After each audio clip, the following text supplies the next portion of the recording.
नमस्कार। आकाशवाणी कटक आंचलिक संवाद पढ़ुछंती सत्यव्रत बेहुरा। राज्य सरकार समृद्ध ओडिशा गठन दिगरे कार्य करुछंती। एही क्रम विकसित गाँ विकसित ओडिशा योजना कार्यकारी करा जायछि। आगामी 5 वर्षरे एही योजना रे 10,000 कोटी टंका खर्च कराजिबो बोली मुख्यमंत्री मोहन चरण माझी कहिसंती।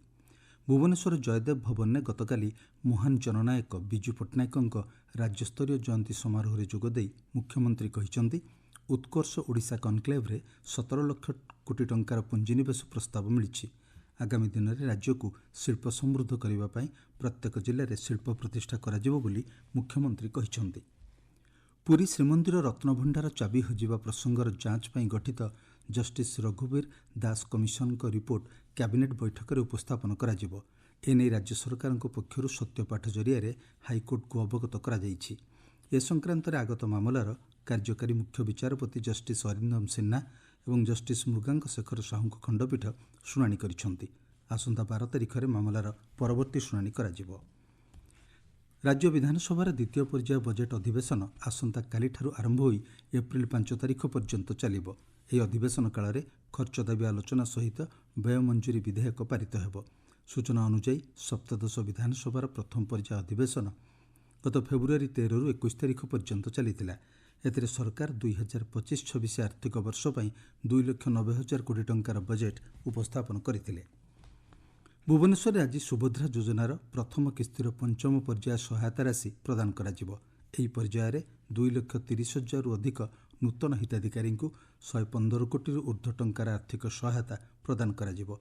सेहिभଳି आसंता शनिवार अंतर्जातीय महिला दिवस रे सुभद्रा योजनार द्वितीय किस्ती सहायता राशि दियाजिबो। संबलपुर जिला अईठापाली स्थित बिरसा मुंडा मैदान में सुभद्रा शक्ति मेला उद्घाटित हो जाइछि। एही मेला महिला स्वयं सहायक गोष्ठीगुड़ी निजर उत्पाद बिक्री करने सुजोग प्रदान करिछि बोली जिलापाल सिद्धेश्वर बलिराम बंदर कहिसंती। प्रथम तरह राज्य सरकार निर्णय अनुसार संबलपुर रे विभागीय सुभद्रा शक्ति मेला होउछि। 11 तारिख जाए सुभद्रा शक्ति मेला हमारा पीएचडी पड़िया ठारे चलिबो। सेठी 30 टा जिल्ला रु पाखापाखि 150 टी स्टॉल सेठी आसीछि। तो विभिन्न एसएचजी रो जो प्रोडक्ट्स अछि सेठी एठी अछि, फूड स्टॉल अछि, तत्सहित विभिन्न कल्चरल प्रोग्राम्स मध्ये रखाइछि। मु समस्त संबलपुरवासी आखपाख जिल्लार अंचलवासी को विनती करिबि आपण आसंतु ये मेला को जोग देंतु, एसएचजी रो प्रोडक्ट्स मध्ये किनंतु, तत्सहित हमारा कल्चरल प्रोग्राम रो आनंद उपभोग करंतु। भुवनेश्वर लोकसभा भवन में पंचायतीराज और पानीय जल मंत्री रवि नारायण नायक विभागर विभिन्न कार्यर समीक्षा करिसेंती। बैठक में प्रधानमंत्री आवास योजनार सर्भे योग्य हिताधिकारी चिन्हट पाई मंत्री गुरुत्व प्रदान करिसेंती। एहासह बहुमुखी भित्तिभूमि निर्माण, ग्रीष्म प्रवाहर मुकाबला आगुआ प्रस्तुति, अंत्योदय गृह योजना को योग्य हिताधिकारी निकट में पहुंचाइबा नहीं बैठक में आलोचना होईछि। भद्रक जिला पंचायत समिति कार्यालय में विधायक सीतांशु शेखर महापात्र अध्यक्षतार अनुष्ठित विकसित गाँ विकसित ओडिशा कार्यक्रम में प्रत्येक गाँवर सामग्रिक विकास उपर आलोचना होईछि। गंजाम जिलापाल अध्यक्षतार अंशुघात जनित मुकाबला प्रस्तुति बैठक अनुष्ठित हो जाइछि। एहाकु दृष्टि रखी जलक्लिष्ट अंचलगुड़िकर पानीय जल जोगाण व्यवस्था, चिकित्सालयगुड़िकर अंशुघात जनित चिकित्सा स्वतंत्र यूनिट खोलिबा एवं सहरांचलगुड़िकर प्रति 150 मीटर जलछत्र खोलिबाकु जिलापाल दिव्यज्योति परिड़ा निर्देश दैछन्ति। भुवनेश्वर विजु पट्टनायक अंतर्जातीय विमान बंदररू आसंता 30 तारिख में उत्तर प्रदेशर गाजियाबाद एवं पोर्ट ब्लेयर को विमान चलाचल करिबो। ए संक्रांत में मुख्यमंत्री कार्यालय पक्षरु सामाजिक गणमाध्यम रे सूचना दिया जायछि। एही दुईटी विमान दैनिक चलाचल करिबो बोली जणा पड़िछि।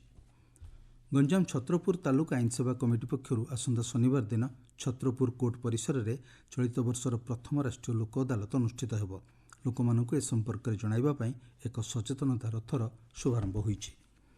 रेल ट्रैक सुरक्षा वृद्धि करने पर पूर्वतट रेलपथ द्वारा 1,000 कोटी अधिक टंका मंजूर करा जायछि। सुरक्षित ट्रेन परिचालना और ट्रैक निकट में गृहपालित पशु और वन्यप्राणी गतिविधि को रोकवा लगी यह पदक्षेप निया जायछि। सूचना अनुसार खोर्धा रोड रेलमंडल अधीन 1,025 किलोमीटर रेल धारण सुरक्षा बाड़ पर 388 कोटी अधिक टंका मंजूर करा जायछि।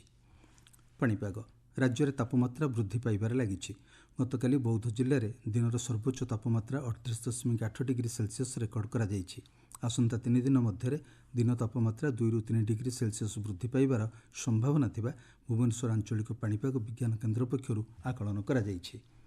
आंचलिक संवाद वर्तमान एतिकी। परवर्ती आंचलिक संवाद शुणिपारे अपराह्न 2टा 32 मिनिट्रे।